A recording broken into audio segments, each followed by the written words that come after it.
Halo teman-teman semuanya, pagi hari ini Rabu tanggal 9 Juli tahun 2025. Saya sudah berada di Ketapang, Kabupaten Banyuwangi, Jawa Timur. Kala itu saya sebenarnya baru tiba di Banyuwangi dari perjalanan sebelumnya dengan kereta api Blambangan Express dengan relasi Jakarta Pasar Senen menuju Ketapang Banyuwangi. Yang belum nonton videonya saya sarankan untuk menonton karena banyak informasi dalam perjalanannya dan nantinya akan nyambung dengan perjalanan saya kali ini juga ya teman-teman. Nah, untuk posisi saya saat ini sedang berada di dekat Pelabuhan Ketapang Banyuwangi, salah satu dari 3 pelabuhan yang ada di Banyuwangi. Bisa dibilang pelabuhan Ketapang ini cukup sibuk. Banyak kendaraan besar seperti truk, bus, maupun mobil dan motor yang hilir mudik menuju ke arah Bali ataupun sebaliknya. Sebelumnya pelabuhan di Banyuwangi ini ada 3, yaitu Pelabuhan Ketapang, Pelabuhan Tanjung Wangi, dan Pelabuhan Pancer. Oh iya, untuk penumpang pejalan kaki juga bisa naik kapal menuju Bali ya teman-teman. Nah, kali ini saya berada di Pelabuhan Ketapang yang biasanya digunakan oleh kebanyakan pengguna kendaraan roda 2, 4, atau lebih untuk menuju ke Bali ya teman-teman. Kalau mau nyebrang bagi pengguna kendaraan pribadi kecuali bus, harus pesan tiket kapalnya terlebih dahulu dan menyesuaikan golongannya. Bisa dipesan melalui aplikasi Verizi ya teman-teman. Nanti diarahkan tuh bagaimana langkah-langkah untuk pemesanan tiket kapal hingga pembayarannya.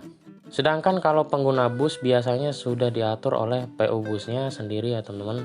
Selain itu juga di pinggir jalan atau sekitar area pelabuhan banyak juga kok penjualan tiket kapal untuk penyeberangan. Dan saya belum tahu apakah harganya lebih murah atau mahal dibandingkan lewat aplikasi teman-teman. Nah, untuk warung makan ataupun sejenisnya juga banyak di sekitaran pelabuhan. Ada yang buka 24 jam dan kalau pagi hari biasanya ada yang jualan nasi campur teman-teman. Kebetulan kali ini saya sudah membeli nasi campur dengan isiannya seperti ini. Ada ayam suwir, mie, nasi, dan kerupuk. Yang mana satu porsi nasi campur ini dihargai Rp7.500. Biasanya kalau pagi hari ini banyak dijumpai di sekitar Pelabuhan Ketapang ini teman-teman, oleh pedagang yang menggunakan sepeda ontel. Nah, selain itu juga di dekat pelabuhan itu ada masjid teman-teman, namanya Masjid Abnai Sabil. Biasanya digunakan sebagai tempat transit bagi penumpang yang baru sampai dari Bali atau yang akan ke Bali, maupun juga penumpang kereta yang menunggu jadwal kereta api. Jaraknya juga nggak terlalu jauh sama stasiun Ketapang Banyuwangi teman-teman.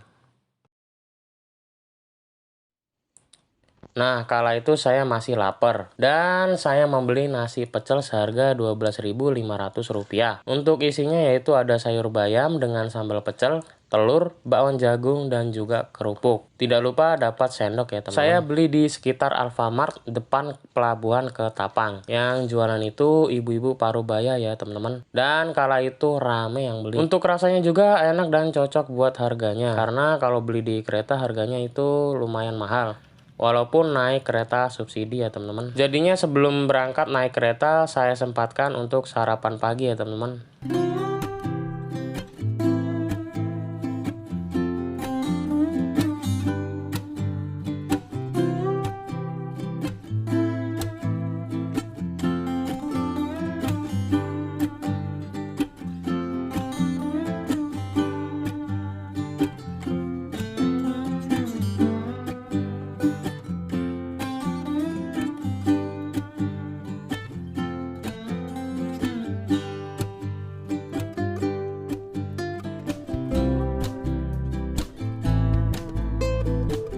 Nah, untuk pagi ini saya rencananya akan balik pagi ini menuju ke Jakarta dengan sistem persambungan kereta ya teman-teman. Gimana perjalanannya? Ikutin terus perjalanan saya kali ini hingga selesai. Untuk saat ini saya sudah berada kembali di stasiun Ketapang. Nah, dulunya sekitar beberapa tahun yang lalu stasiun Ketapang ini bernama Stasiun Banyuwangi Baru teman-teman. Kemudian untuk stasiun ini memiliki akses yang dekat dengan Pelabuhan Ketapang guna penyeberangan menuju ke Bali maupun kota-kota besar di luar Pulau Jawa. Nah, stasiun Ketapang sendiri memiliki dipo lokomotif dan di bawah naungan Daob 9 Jember. Selain itu juga, stasiun Ketapang ini memiliki segitiga pembalik untuk memutar lokomotif dari hidung panjang menjadi hidung pendek. Nah, biasanya segitiga pembalik ini bisa teman-teman temui hanya di beberapa daerah khususnya di Pulau Jawa. Kalau di ujung timur Pulau Jawa yaitu Banyuwangi, di timur stasiun Ketapang, kemudian di Surabaya dan Solo teman-teman. Jadi selain tiga daerah tersebut sudah menggunakan turntable guna memutar lokomotif menjadi hidung pendek.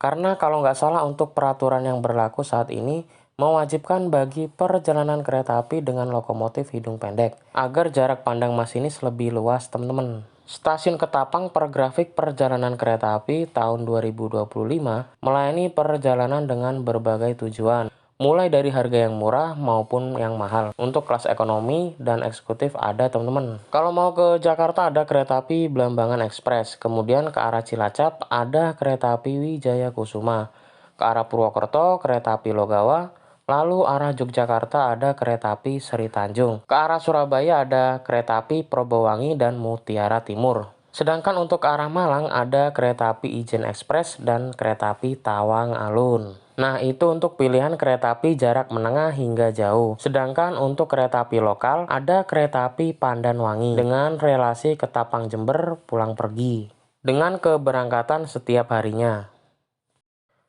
Nah, saat ini saya sudah masuk ke area stasiun Ketapang.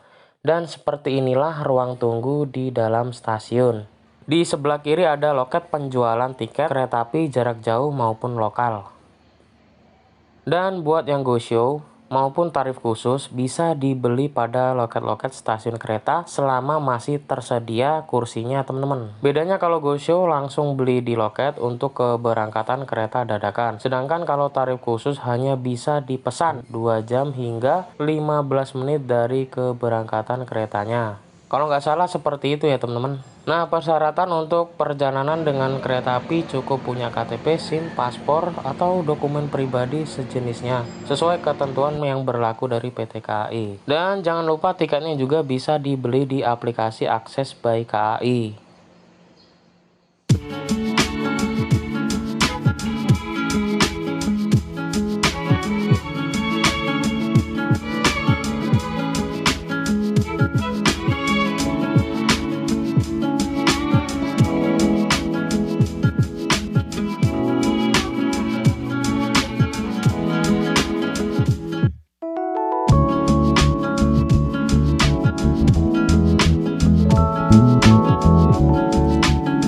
Setelah saya boarding tiket dan diperbolehkan masuk ke dalam peron stasiun, kala itu kereta api yang saya naiki yaitu kereta api Seri Tanjung sudah berada di jalur 3 teman-teman. Nah, untuk kereta api Seri Tanjung memiliki 7 kereta api penumpang kelas ekonomi yang mana punya kapasitas 106 tempat duduk per keretanya, membawa kereta makan pembangkit dan kereta barang di bagian belakang ekonomi 7. Dan sayangnya perjalanan kali ini tidak bisa backrest dari Ketapang hingga Surabaya nanti teman-teman. Nah, untuk perjalanan kereta api Seri Tanjung pagi hari ini full seat atau ludes terjual ya teman-teman. Untuk perjalanan dari Ketapang menuju ke Surabaya.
Jam 7:15 menit, kereta api Sri Tanjung berangkat dari stasiun Ketapang. Perjalanan jauh kereta api Sri Tanjung menempuh perjalanan 13 jam lamanya dari Ketapang menuju Lempuyangan, Yogyakarta. Dengan kursi tegak seperti ini dipastikan pegal, namun bisa menghemat biaya perjalanan teman-teman sekalian.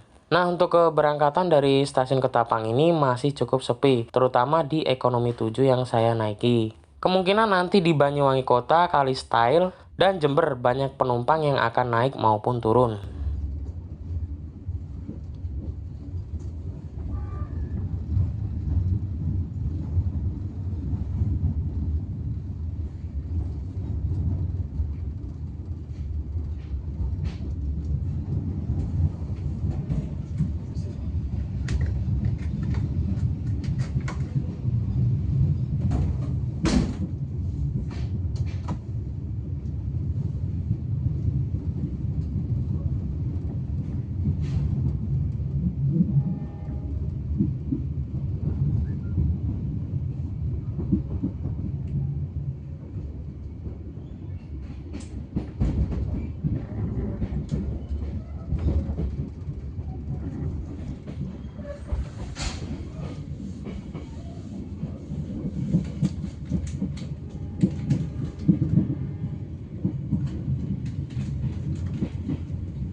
Kereta api Sri Tanjung berhenti di stasiun Banyuwangi Kota pada jam 7:29 menit waktu Indonesia bagian Barat. Nah, cukup banyak penumpang yang naik dari stasiun ini. Stasiun Banyuwangi Kota dulunya bernama Stasiun Karangasem. Kini walaupun namanya Banyuwangi Kota, untuk akses menuju ke kota Banyuwangi dari stasiun ini berjarak sekitar 4 km.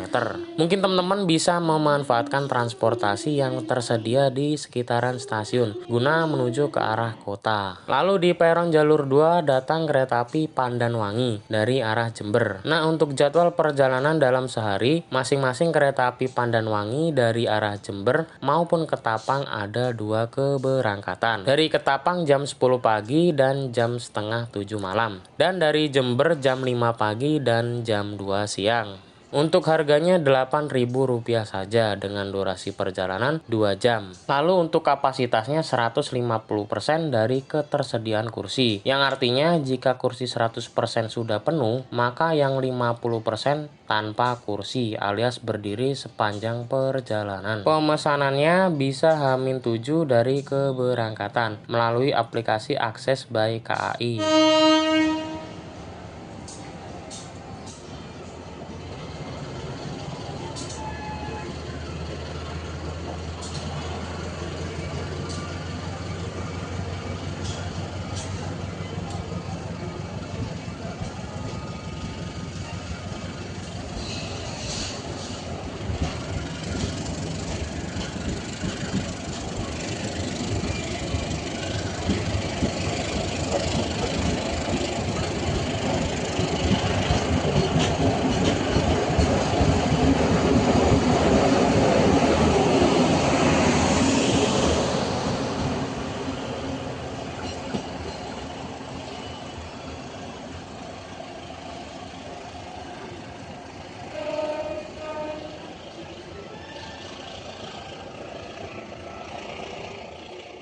Nah, untuk stasiun Banyuwangi Kota ini biasanya banyak sebagai tujuan para backpacker atau wisatawan luar kota maupun mancanegara yang turun dan naik di stasiun ini. Karena ada destinasi wisata yang terkenal yaitu Kawah Ijen, teman-teman. Untuk menuju Kawah Ijen bisa naik Damri dengan armada HiS dengan kapasitas 14 orang kalau nggak salah, dan tarifnya Rp15.000 per orang. Ada dua keberangkatan yaitu di jam 9 pagi dan jam 11 malam dari stasiun Banyuwangi Kota ini. Sedangkan kalau mau balik dari Kawah Ijennya ada di jam 9 pagi dan jam 2 siang. Lalu turun di Terminal Tawang Alun karena lebih dekat dari stasiun Rambi Puji. Nah, nanti teman-teman bisa akses naik kereta api dari stasiun Rambi Puji. Hanya berjarak sekitar 2 km saja kalau jalan kaki. Dari Terminal Tawang Alun menuju stasiun Rambi Puji.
Angger mandek-mandek ini kan ada cegan ya.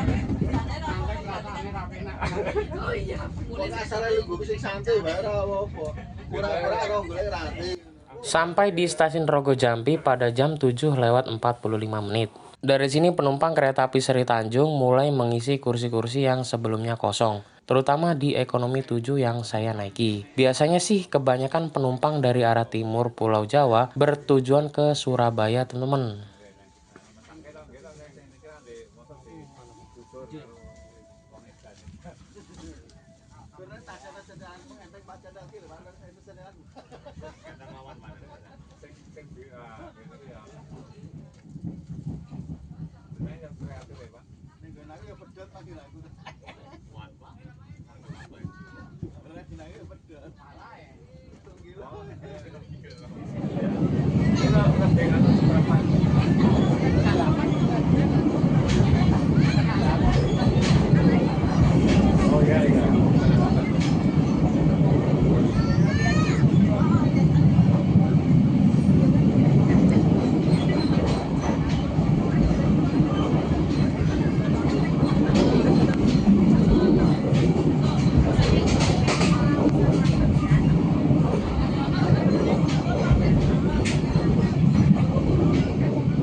Jam 8 lebih 1 menit kereta api Seri Tanjung tiba di stasiun Temuguru.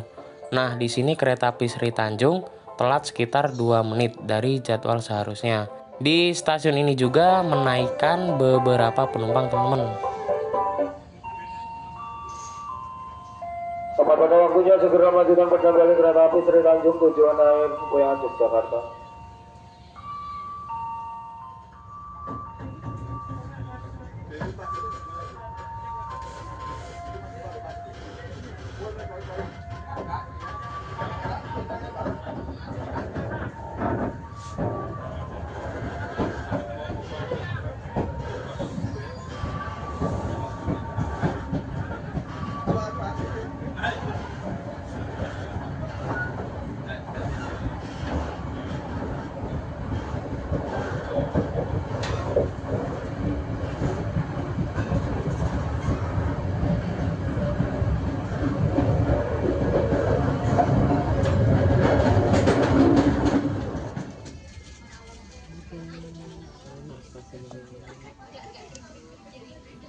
Tiba di stasiun Kalistyle pada jam 8:11. Pemberhentian kali ini disambut langsung oleh banyaknya penumpang yang naik dari stasiun ini. Seketika ekonomi 7 yang berada di belakang dan kursi-kursi kosong ini segera terisi penuh hingga ke arah barat. Karena naik kereta api subsidi seperti ini menjadi pilihan yang tepat. Karena untuk kereta api Sri Tanjung adalah kereta api keberangkatan pagi menuju ke arah Surabaya. Sedangkan kalau sore harinya nanti ada juga kereta api menuju ke Surabaya dengan harga yang terjangkau, yaitu kereta api Probowangi dengan relasi Ketapang menuju ke Surabaya Gubeng, teman-teman. Nah, untuk beberapa stasiun di wilayah timur Pulau Jawa, kini sudah mulai ada fasilitas kanopi di peron stasiun. Yang mana ini sangat membantu untuk aktivitas penumpang yang hendak naik maupun turun dari kereta api. Dari mana?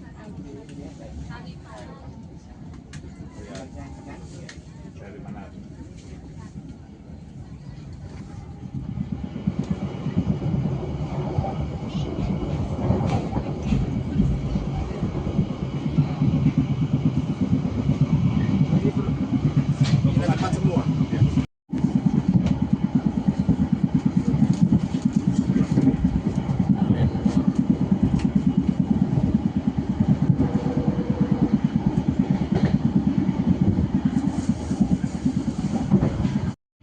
Setelah berangkat dari stasiun Kalibaru, kereta api Sri Tanjung diizinkan sepertinya melaju dari 70 hingga 80 km per jam.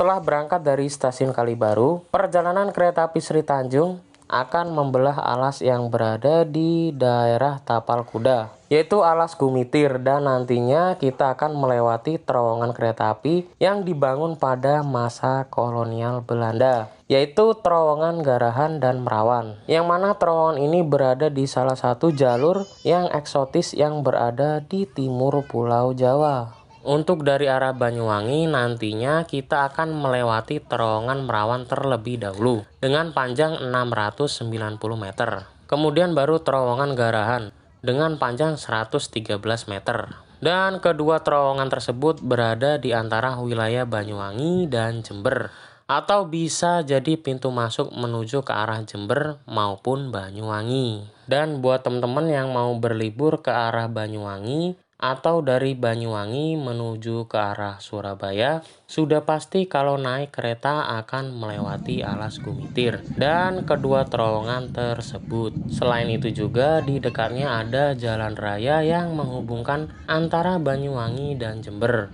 Biasanya dilalui sebagian bus malam yang rutenya melewati alas Gumitir. Salah satunya yaitu bus Pandawa 87 dan Gunung Harta ya teman-teman.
sampai di stasiun Kalisat pada jam 9 lewat 16 menit. Perjalanan kereta api Sri Tanjung kini sudah memasuki wilayah Kabupaten Jember, Jawa Timur. Nah, sayangnya untuk stasiun Kalisat ini terkhusus di kereta bagian belakang masih belum mendapatkan peron. Sehingga buat teman-teman yang mau naik dari stasiun Kalisat ini harus pilih kereta di bagian tengah atau dekat dengan kereta makan. Karena di sana sudah pasti dapat peron.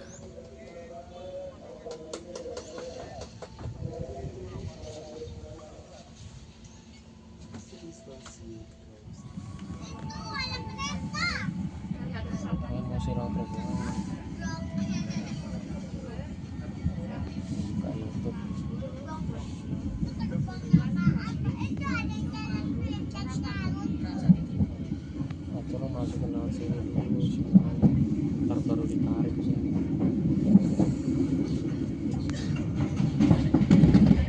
Yang terdekat dulu masukin.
Kereta api Sri Tanjung tiba di stasiun Jember pada jam 9 lewat 38 menit. Awal 1 menit dari jadwal seharusnya. Nah, stasiun Jember ini adalah pusat daerah operasi 9 yang posisinya berada di timur Pulau Jawa.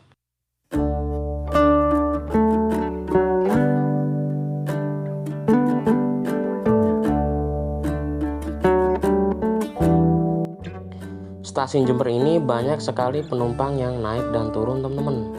Hampir setiap kereta api yang singgah di sini pasti langsung diserbu oleh penumpang. Apalagi kereta api dengan harga terjangkau seperti kereta api Sri Tanjung ini. Di stasiun Jember memiliki kereta api dengan keberangkatan awalnya dari sini, yaitu ada kereta api jarak jauh seperti Pandalungan dan Ranggajati. Sementara untuk kereta api lokalnya yaitu kereta api Pandanwangi. Di stasiun Jember juga terdapat depo lokomotif yang berada di sebelah utara, teman-teman.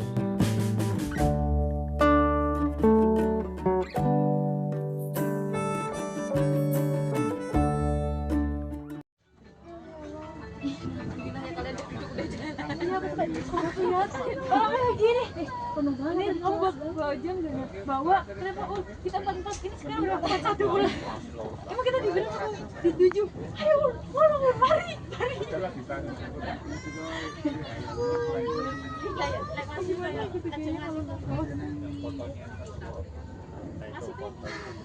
Siapa yang ide belum ide? Udah, masih aja sama. Sini baca ya.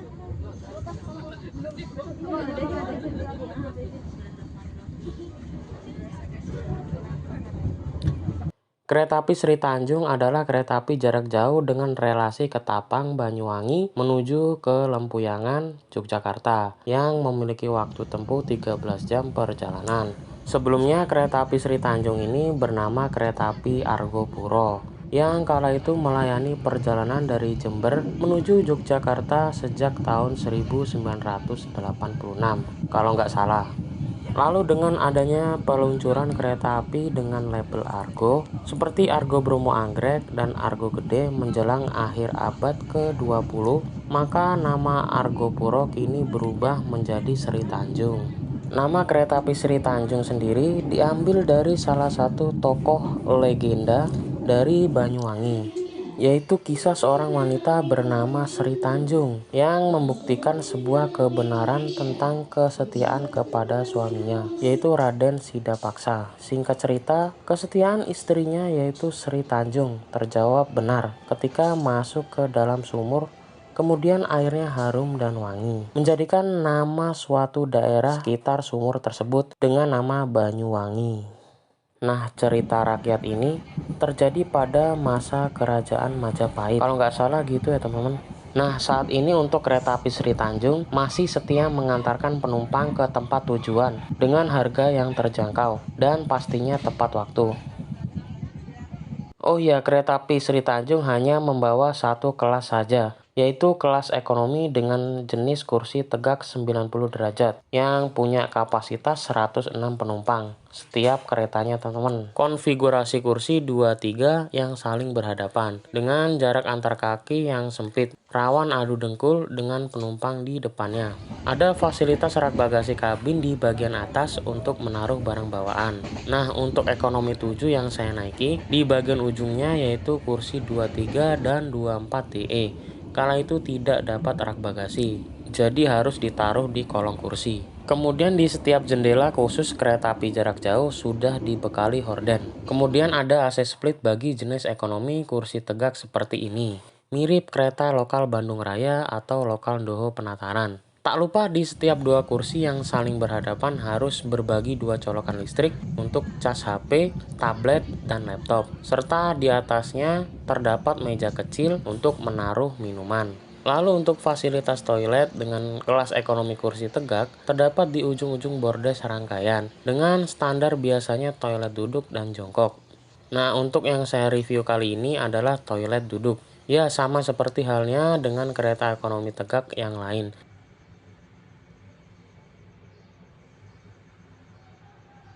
Ada wastafel, tisu, sabun, dan keran airnya. Kemudian ada jet shower, tombol flush, kloset duduk di bagian belakangnya. Di samping kloset juga terdapat pegangan dan tempat sampah.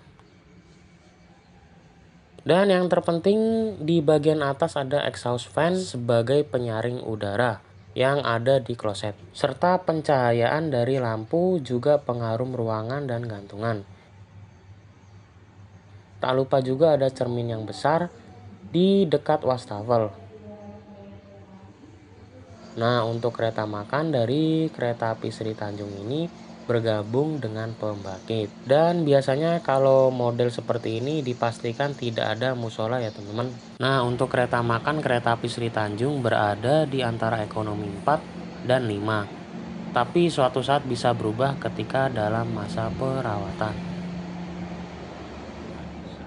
Kemudian untuk harga tiket kereta api Sri Tanjung ini terjangkau cuma Rp88.000 saja untuk jarak dekat hingga Rp94.000 saja untuk jarak jauhnya. Cocok buat perjalanan hemat kantong bagi para pemburu tiket transportasi umum murah. Karena status kereta api Sri Tanjung ini adalah kereta api subsidi atau PSO. Tiketnya bisa dipesan H-45 dari keberangkatan selama kursi masih tersedia. Dan untuk pesan tiketnya di aplikasi Akses by KAI. Tiba di stasiun Rambi Puji pada jam 10 lewat 1 menit, telat sekitar 6 menit dari jadwal seharusnya. Kereta api Sri Tanjung akan bertemu dengan kereta api Probowangi dari Surabaya Gubeng menuju Ketapang Banyuwangi. Dari beberapa stasiun yang dilewati, stasiun Rambi Puji inilah salah satu stasiun yang punya kanopi besar dan bisa menampung hingga kereta ekonomi 7 Sri Tanjung. Nah, buat kereta ya maksimal 10 kereta masih bisa dapat akses biar nggak kehujanan atau kepanasan di stasiun Rambi Puji ini teman-teman. Nah, stasiun Rambi Puji ini bisa teman-teman jadikan pilihan setelah liburan dari Kawah Ijen dengan naik Damri dari Kawah Ijen menuju ke Terminal Tawang Alun. Tarifnya Rp20.000 per orang. Nah, setelah sampai di Terminal Tawang Alun, kira-kira sekitaran 2 kilometeran lah. Terminal Tawang Alun itu jaraknya dekat dengan stasiun Rambi Puji. Nah, teman-teman bisa akses naik kereta api, khususnya di jalur tapal kuda ini. Semua kereta yang singgah itu berhenti untuk melayani naik dan turun penumpang. Dia di WA tapi iya kan 24 jam bisa nggak?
Sampai di stasiun Probolinggo sekitaran jam 11 lewat 25 menit. Kereta api Sri Tanjung bertemu dengan kereta api Mutiara Timur yang kini beroperasi kembali dengan relasi Surabaya Pasar Turi menuju Ketapang Banyuwangi. Pada GPK tahun 2025, kereta api Mutiara Timur ini melayani 2 kelas, yaitu Eksekutif Mild Steel dan Ekonomi Newgen Modifikasi. Nah, stasiun Probolinggo ini dekat dengan wisata Gunung Bromo, teman-teman.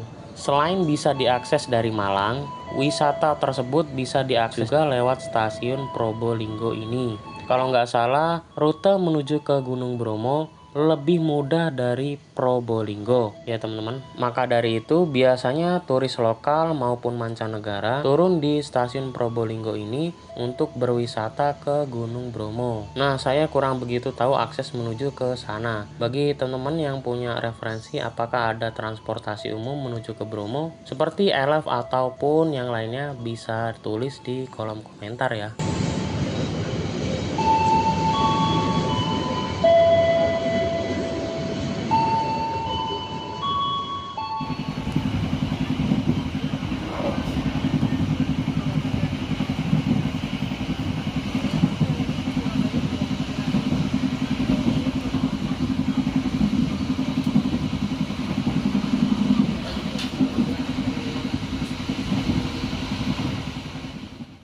Sampai di stasiun Pasuruan pada jam 11 lewat 57 menit, awal 3 menit dari jadwal. Stasiun Pasuruan juga melayani banyak perjalanan kereta api menuju ke arah Surabaya maupun ke Banyuwangi. Nah, salah satu kereta api lokal yaitu Supas, melayani perjalanan dari Surabaya menuju Pasuruan ini. Dan sekarang menggunakan rangkaian seperti ekonomi lokal Doho Penataran teman-teman. Sedangkan untuk rangkaian Kemenhub yang biasanya digunakan oleh lokal Supas, kemungkinan diremajakan oleh Balai Yasa Manggarai guna keperluan sebagai sarana untuk ekonomi Newgen modifikasi.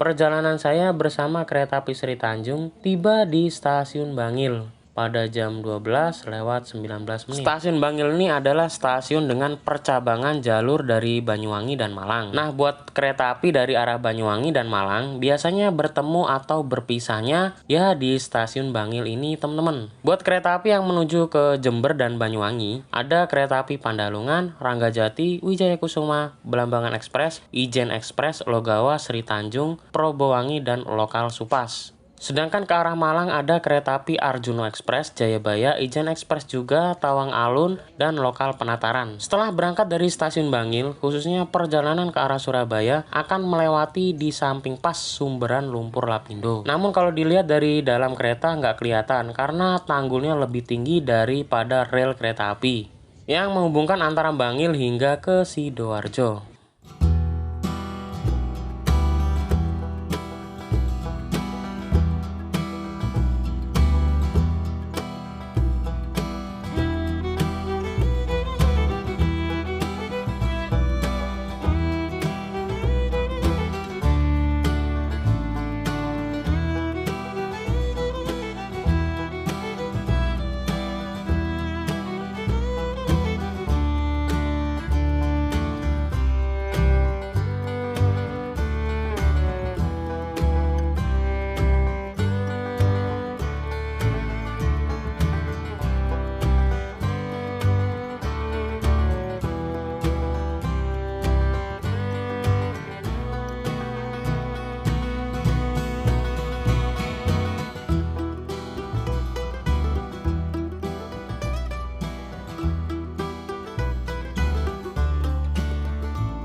Saat ini kereta api Sri Tanjung yang saya naiki sampai di stasiun Sidoarjo pada jam 12:44 awal 2 menit dari jadwal. Stasiun Sidoarjo ini juga mempunyai percabangan jalur yang menuju ke arah Tulangan hingga ke Mojokerto. Kereta api yang melintas hanya ada kereta api Jenggala dengan relasi Mojokerto, Tulangan, Sidoarjo, Surabaya Pasar Turi hingga ke Indro. Dan ada juga Mojokerto via Panjang, Wonokromo, Surabaya Pasar Turi hingga ke Indro. Dan kereta api Jenggala ini dapat perubahan jadwal dalam grafik perjalanan tahun 2025 yang mana diperpanjang hingga ke Indro yang berada di Gresik, teman-teman.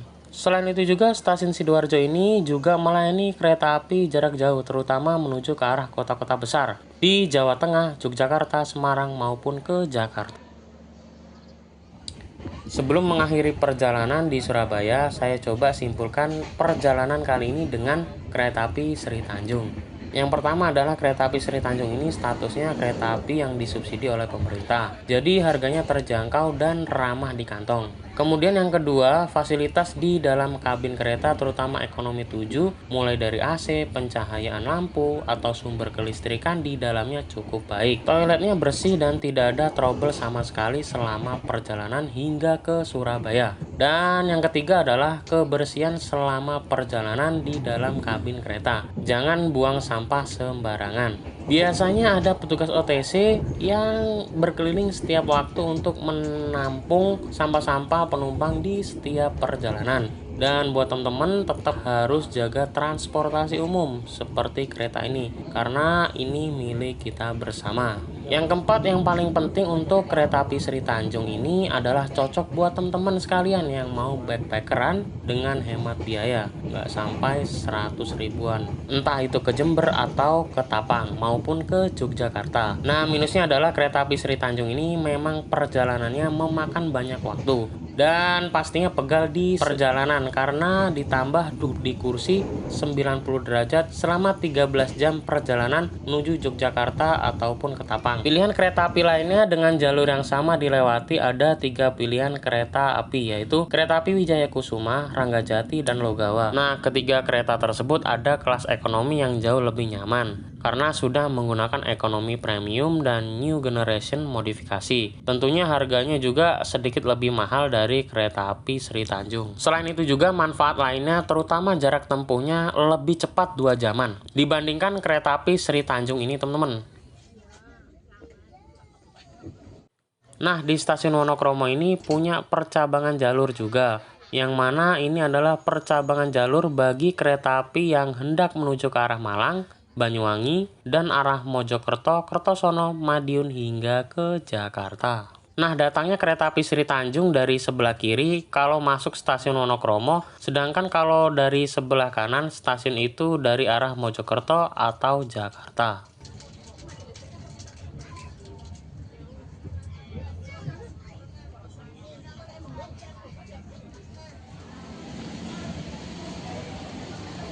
Akhirnya perjalanan saya tiba di tujuan akhir, yaitu stasiun Surabaya Gubeng. Pada jam 13:15 menit, awal 2 menit dari jadwal seharusnya. Untuk perjalanan kali ini saya akhiri di stasiun Surabaya Gubeng, karena habis ini saya akan ada jadwal perjalanan bersama kereta api lokal yang berada di Jawa Timur, teman-teman.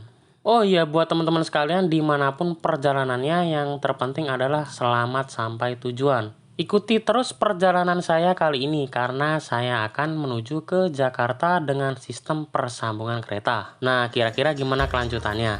Dukung terus channel ini agar update seputar perjalanan dengan transportasi. Sampai jumpa di video berikutnya.